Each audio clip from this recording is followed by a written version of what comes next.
បាទសួស្តីពុកម៉ែបងប្អូនថ្ងៃនេះសូមមកមើលជាមួយខ្ញុំនៅដើមពោតអានេះគឺពោតដំណើប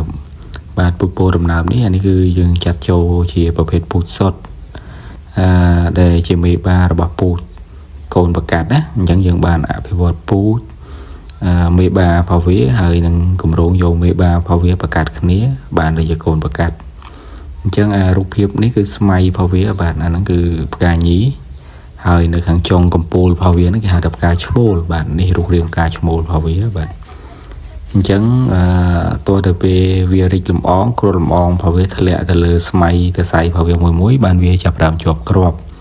អាហ្នឹងធម្មជាតិរបស់ពោតណាបាទអញ្ចឹងស្មៃផាវាមតសៃបែបនេះដែលយើងឃើញណា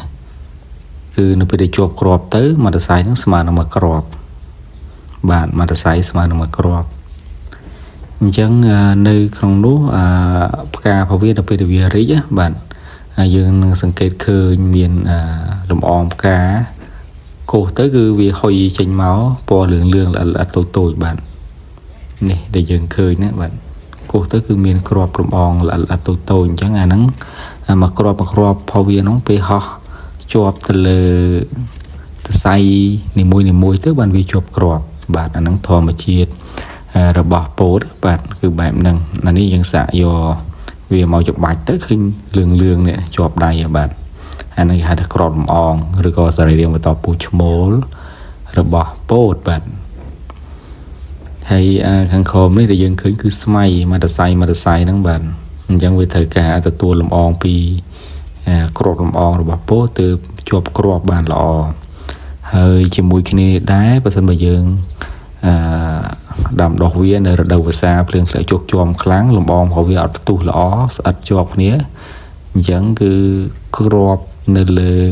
ស្នៀតរបស់យើងហ្នឹងក៏អត់ជាប់គ្រាប់បានពេញល្អដែរគឺអាចឃើញកុហកដូចធ្មេញអញ្ចឹងបាទ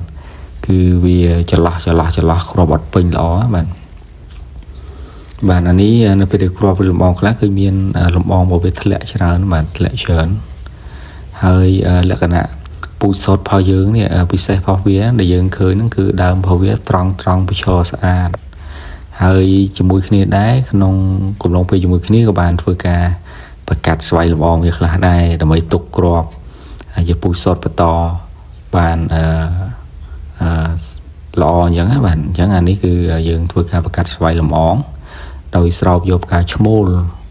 ខាងលើនេះ